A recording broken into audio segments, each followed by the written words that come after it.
The Soul's Advice podcast acknowledges the traditional owners of the land in which this podcast is recorded, the Confederated Tribes of Coos, Lower Umpqua, and Siuslaw, and pays respect to elders past, present, and emerging. Hello, welcome to the Soul's Advice podcast, a place where you are seen and heard on a soul level. I'm Kristen Nilsson, and I will be your guide. Through channeled teachings, spiritual wisdom, and practical advice, you'll strengthen your connection to your soul's essence while remembering that you are here not to fulfill a human agenda, but a cosmic one. Thank you so much for being here. Let's dive in. Hello and welcome to episode 8. In today's show, we're going to be talking about reclaiming our power. What does power mean to you? Is it power in a relationship, at work, in a circumstance where you're using your courage and bravery?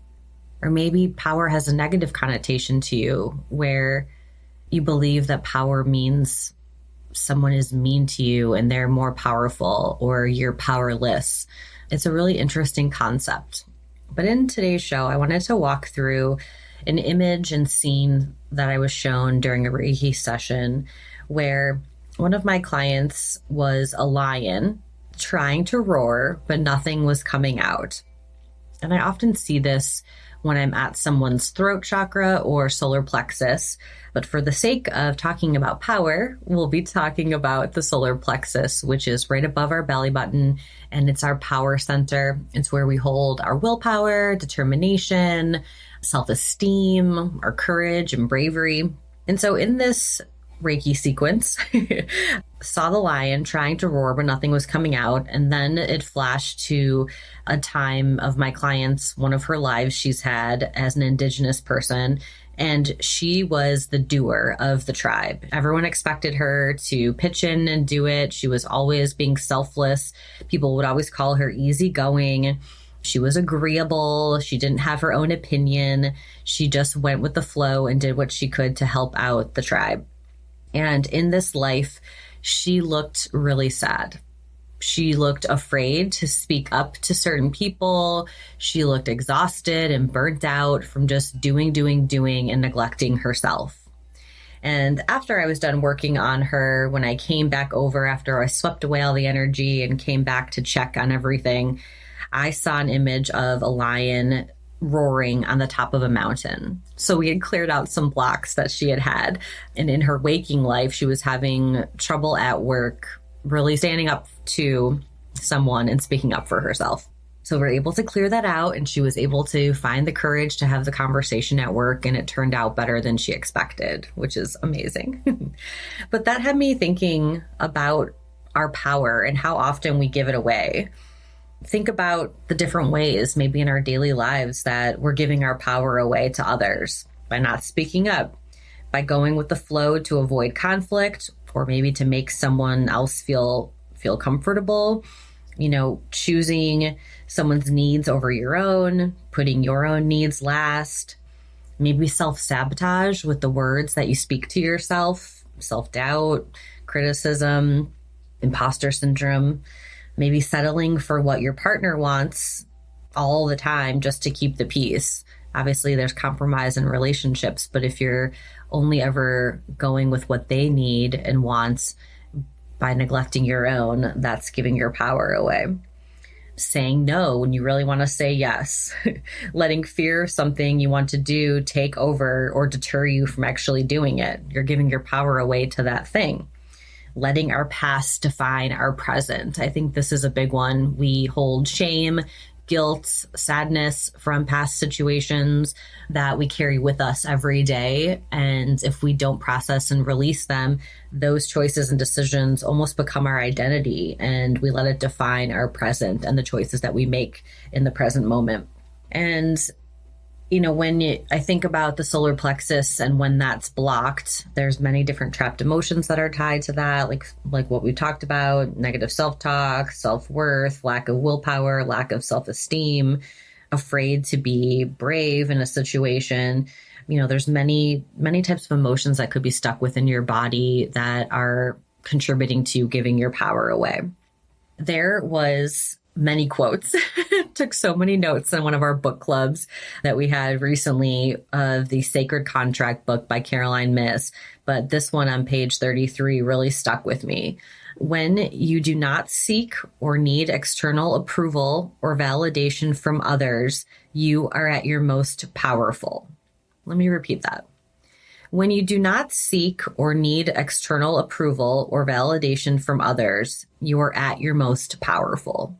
Compromising who we are to gain the approval of another is, a way to give away a piece of your spirit, Caroline says.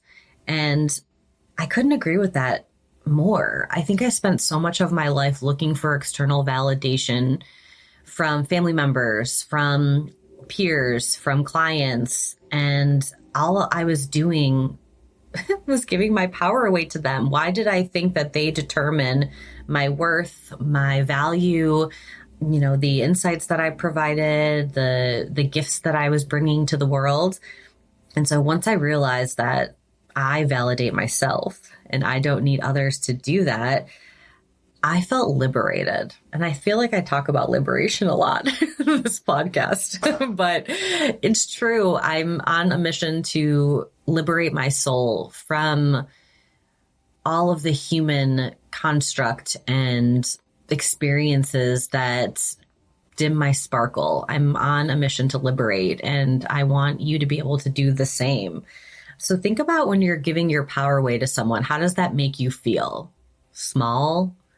Angry, sad, so many emotions. And what I like to do in the situations where I find myself giving my power away is really sitting and thinking about the situation and what happened and the consequences of me feeling this way, or what was the lead up that, was the crescendo of me giving my power away, and just sitting with that for a while and seeing what comes up. And, I like to take it a step further and ask why.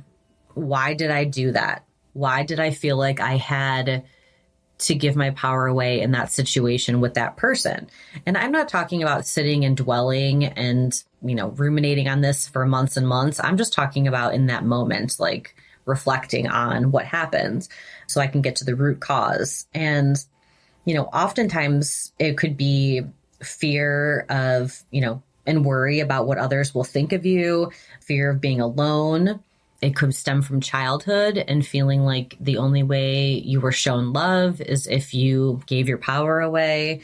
Maybe your opinions didn't matter, or you didn't have a voice within your family, or no one listened to you. And so you feel like the only way to be seen is to agree and to not use your voice. So if you can sit with that, ask yourself why, and then allow those things to come up so you can see them and identify them. Then you can say, actually, I deserve this, or I am powerful and my voice does need to be heard.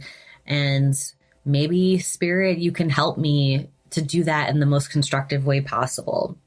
I think reflection is the key to being a successful human.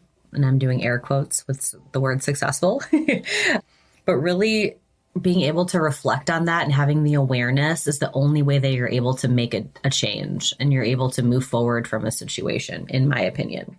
So when you take the time to really sit with how you're feeling, then I like to ask myself why. And then I like to say or think about, what would the opposite state of being look like if I reclaimed my power? And I might role play in my mind a situation with someone and say, okay, if I said this instead of what I actually said, how would that make me feel in my body? And most of the time, those words are powerful, happy, relieved, proud, and so just kind of sitting with that and like visualizing and feeling the energy in your body if you were to reclaim your power and what that would feel like. And a quick note on that as well is when you think about the opposite scenario and state of being, make sure that you're checking yourself. If you're wanting to say or do something for the sake of supporting yourself and your growth and evolvement, that's one thing. But if you decide to say things or change the circumstances based on hurting someone or getting vindication or something like that, then you have to check yourself and look at your root cause and motivations there. So just a little note on reflection. I know you're probably shaking your head at me, but reclaiming our power puts us in this state of being that is sort of undescribable. Thinking about being empowered to choose what's best for you, to honor how you're feeling in any given moment, to be able to live your life in alignment as you're empowered to not worry about what anyone else is thinking of you is pretty fantastic, honestly. I think there's so much, for lack of a better word, power in that. All right. So I am called to pull a card from the Oracle deck, Believe in Your Own Magic by Amanda Lovelace. I meditated on the card while I was preparing for the podcast and I pulled one. And so let's open it up and see. It's number 22, Library. Take control of your own narrative. And the image is of this beautiful girl standing on top of library books, but she's being held with a hand in puppet strings. So this should be interesting. Take control of your own narrative. Someone else might be trying to call the shots in your life. They think they can come in and control your every move, and you need to say no to their manipulation. It might seem tempting to relinquish control, but if you give someone else power over your narrative, chaos will ensue, and it will be all in their favor, not yours. The stories inside of you and your mind make you a library on the verge of bursting, but only if you're the one to pick up the pen. Well, always so spot on, talking about giving your power away. The invitation for this week is to think about a situation where you want to reclaim your power. And then asking for help from your guides and your highest self and spirit to give you the courage and bravery to be able to tackle that with that person or that situation. And envision your ideal outcome and see what happens. If you come from a place of love and respect, even if the person doesn't respond how you want them to, you still are able to move through and process that situation and those emotions. And remember that other people's responses to your truth are not your responsibility. So on that note, thank you so much. I hope something resonated with you, and I'd love to hear from you about how you reclaim your power. Please drop me a note, send me an email, or like and subscribe and share this podcast with a friend. I'd love to hear from you, and thank you so much for your support. It really helps the show grow. And I will catch you next time. Take good care.